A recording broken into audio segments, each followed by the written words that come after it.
If you have seen the television adaptation of Outlander, then you would know that it depicts the 18th century in a very realistic manner.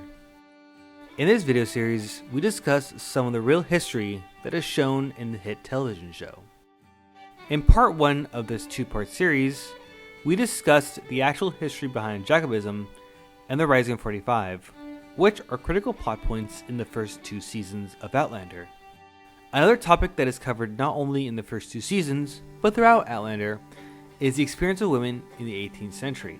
To cover this topic, I want to introduce Caroline Hackett, who is a specialist on the subject. Hi, my name is Caroline Hackett. My dissertation is about women, agency, and property in 18th century France. Broadly, I'll discuss how Outlander depicts the experiences of women in the 18th century. Let's first talk about Claire as a character. Wisest course of action would have been to keep my head down, my mouth shut, and wait for the search parties Frank must have called out by now. Don't you dare! Stand aside at once.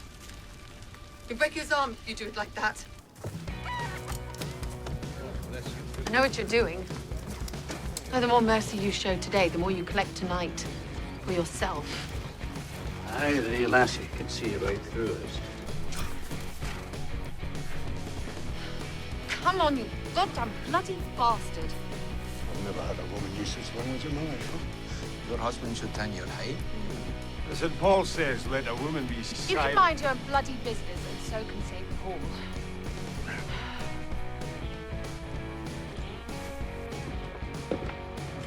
I'm your husband. You mustn't embarrass me in front of my family and the servants. You're doing a fine enough job of that yourself. And you've a sharp tongue, Claire. Henriette, you are my lady. We should both conduct ourselves as such.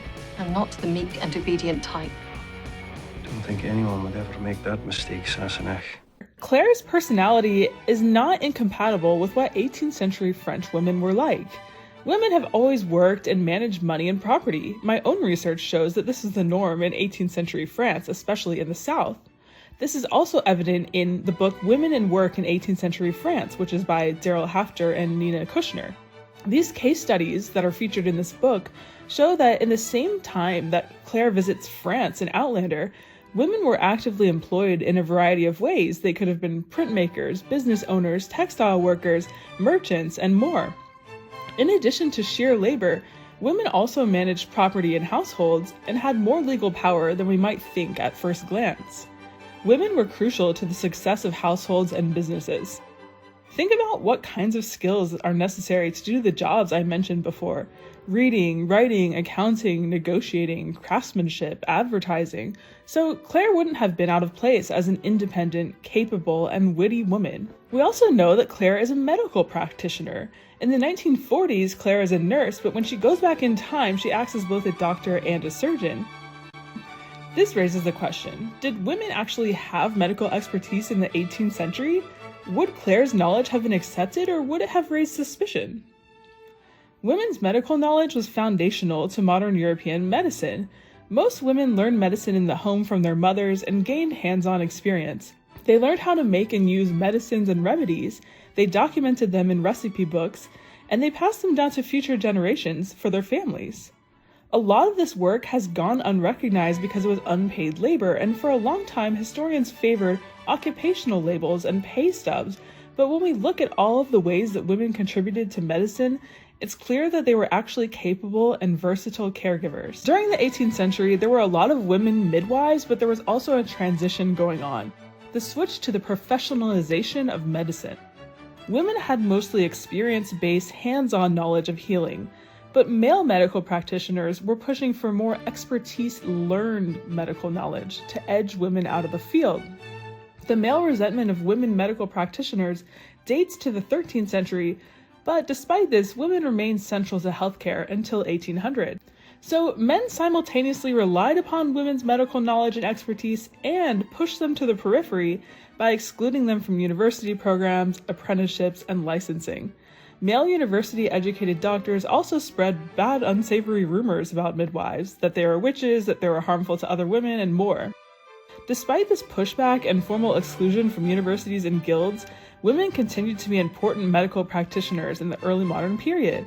Their roles simply became less official, but no less important to the health of their communities. While male doctors with formal university educations challenged women midwives from the 16th century on, it took centuries for men to take over as the main childbirth providers. The situation varied geographically in Europe. Some areas of Spain and Italy opened schools for midwives. In France specifically, King Louis XV was concerned about France's high infant mortality rate and the death toll of the 7 Years' War, so he hired women to travel around France and educate both men and women medical practitioners in childbirth techniques and care. Women midwives in France advocated for formal midwife training and invented devices like the first stethoscope that could detect fetal heartbeats.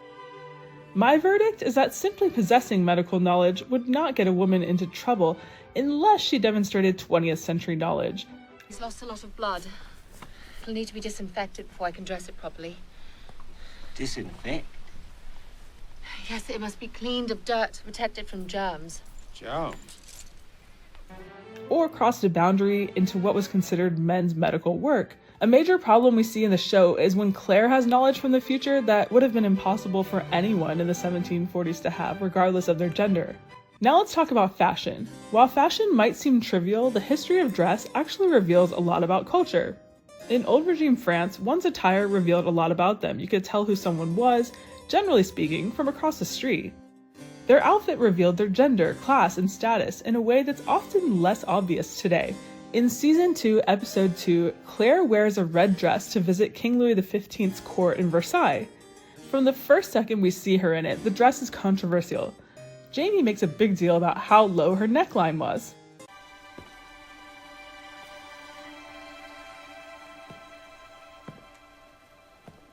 Are you mad, woman? I can see every inch of you, right down to your third rib. No, you can't. But in reality, women at Versailles wore shockingly low necklines. We would even consider them revealing by today's standards. There's sometimes a tendency to flatten the past into one box, and in this case we see a common misconception playing out, that all clothing from before the 20th century was modest. This is probably because the Victorian era was in recent memory when these tropes were first created. People living during the Victorian era, which was from 1837 to 1901, were quite modest and prudish, but that doesn't mean the people before them were. One thing about Claire's red dress that I really like is the synergy between the 18th century and 1940s silhouettes. Claire claims to have designed the dress herself, and we know she time-traveled from the 1940s. Sure you don't mean to go out in public like this? I most certainly do. I'll have you know I helped design this dress. Christ. Claire could have drawn from the modern clothing she knew back home. Most notably, Christian Dior's new look was all the rage in the years immediately following World War II.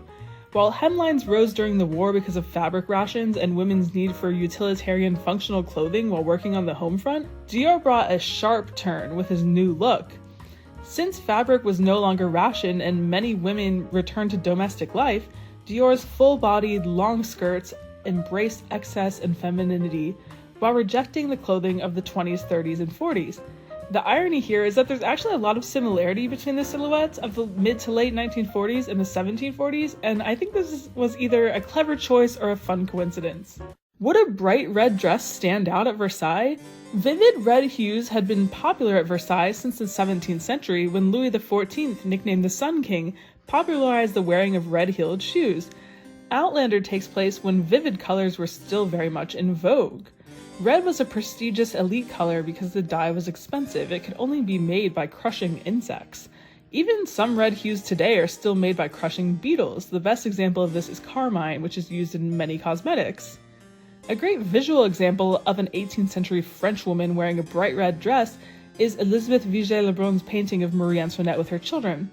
Though this painting is from a few decades after the events of Outlander, we can see that the bright red was still very much acceptable at Versailles. This painting was not scandalous at all. In fact, the irony here is that Marie Antoinette's most controversial dress was a simple cotton frock that she wore in a different painting. The show Outlander, like many other period pieces, uses the trope of sexual assault throughout the show. In season 1, Jamie is brutally raped by Jack Randall, and the actor who plays Jamie said that he felt betrayed by the harrowing, exhausting experience of filming the scene. In the same season, Claire narrowly escapes sexual assault multiple times. In season 2, Jack Randall strikes again, this time abusing Fergus. When Mary Hawkins is raped, her prospect of a decent marriage is obliterated. She has no recourse, and she's cautioned by others not to speak about the ordeal. We need to alert the authorities about Mary. We can't. Mary's uncle and fiancé are here. If she's been violated, her reputation will be ruined. It was hardly her fault she was raped. I know it isn't right, but if we let it be known she's a maiden no more, no man will ever take her. She'll be a spinster till the end of her days. That's ridiculous. She needs a doctor. But she has one. Finally, in order to secure Jamie's release from prison, Claire is coerced into sex with King Louis XV. There are even more scenes of rape and abuse in the seasons that follow. There's been discourse on whether it's possible to portray the brutalities of history accurately while avoiding using pain for sensational purposes. The consensus is that rape should not be ignored, but portrayals should not be gratuitously graphic, and they should serve a purpose, like illuminating unfair power dynamics. Sexual violence was somewhat tolerated in early modern France. For example, sometimes men would respond to a woman's indifference with sexual violence. Victims were often considered complicit in the shame of the act, but this changed in the late 18th century when legal and social attitudes shifted away from victim blaming.